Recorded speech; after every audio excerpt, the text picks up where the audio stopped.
এমনিতেই কিন্তু মানুষের সংসার জীবন খুব সুখের হয়ে যায় না। সুখের হয় অনেক কারণে।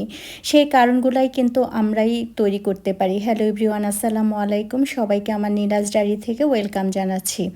তো আজকে আমি এই যে পাবদা মাছ রান্না করতে করতে আপনাদের সাথে কিছু কথা শেয়ার করি, যা আপনাদের এবং সবার যেন অনেক উপকারে আসে। আমরা মেয়েরা সবসময় নিজেদেরকে খুব অসহায় ভাবি যে আমাদের সংসার জীবনে কেন এমন হচ্ছে, হয়তোবা অনেক কষ্ট করি সবাই কম বেশি। কিন্তু আপনারা বা আমরা কি একবার চিন্তা করে দেখেছি যে একজন ছেলে মানুষ বাইরে যে কাজকর্ম করে তাদের কতটা কষ্ট হয়? তারা কিন্তু দিন শেষে ঘরেই ফিরে আসে, এবং ঘরে যদি শান্তি না থাকে তাহলে কিন্তু তারা আর কোথাও স্পেস পায় না। সেই স্পেসটা কিন্তু আমাদেরই তৈরি করে দিতে হয়। হাজবেন্ডের ভালো মন্দটা কিন্তু ওয়াইফকেই দেখতে হয়, বাইরের মানুষ এসে কিন্তু দেখবে না। হয়তোবা আপনাদের মধ্যে অনেক সমস্যাই হবে, সেটা যদি আপনি বাইরের মানুষকে বলে বেড়ান সমস্যা বাড়বে, কখনোই কিন্তু সমস্যা কমবে না। আর সংসার লাইফে যদি আপনি যৌথ ফ্যামিলিতে থাকেন, একটা সময় পরে গিয়ে আলহামদুলিল্লাহ সব কিছু কিন্তু ঠিক হয়ে যায়। সেটা নিজেদেরই মানিয়ে নিতে হয়।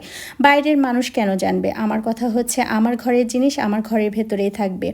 একজন হাজবেন্ডকে কিন্তু খুব বেশি কিছু করে কিন্তু হ্যাপি করার দরকার হয় না। আমার মনে হয়, আমার দিক থেকে আমি মনে করি যে হাজবেন্ডকে খুশি করতে হলে তার ছোট ছোট ভালো লাগাগুলা খেয়াল রাখা, তার কোনটাতে ভালো লাগছে বা কোনটাতে খারাপ লাগছে, কোনটাতে সে কমফোর্ট জোন ফিল করছে, সেটার দিকে যদি আপনারা ফোকাস দেন তাহলে আমার মনে হয় সংসারটা এমনিতেই সুখে ভরে যাবে।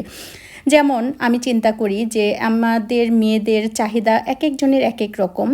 তো এক একজনের চাহিদা অনুযায়ী যদি আমরা কিছুটা স্যাক্রিফাইস করি, সংসারটা কিন্তু সুখের হয়।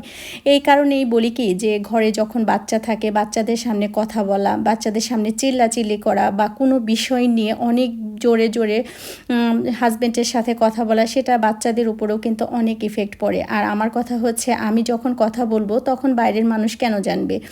সমস্যা কম বেশি যেমন আমাদের সবারই থাকে, সেরকম আমরা কিন্তু নিজেরাই কিন্তু সলভ করে নিতে পারি। আর ইগো জিনিসটা একদমই ভালো না, হাজব্যান্ডের সাথে কোনো ইগো দেখাতেই হয় না। তো সেই চিন্তা করে হাজব্যান্ডদেরকে যদি আমার কষ্টের কথাটা বলি, এক সময় না এক সময় তারা কিন্তু ঠিকই বুঝবে। দিন শেষে কিন্তু সেই মানুষটাই আপন যে আপনার হাজব্যান্ড। সংসার করা এত সোজা না। আমাদের সবারই পার্সোনাল লাইফে অনেক কিছুই থাকে, কিন্তু আপনি যখন এই সংসারটা ছেড়ে অন্য কোথাও গিয়ে 2 দিন থেকে দেখেন, তখন বুঝতে পারবেন যে হাজব্যান্ডের মর্মটা কী।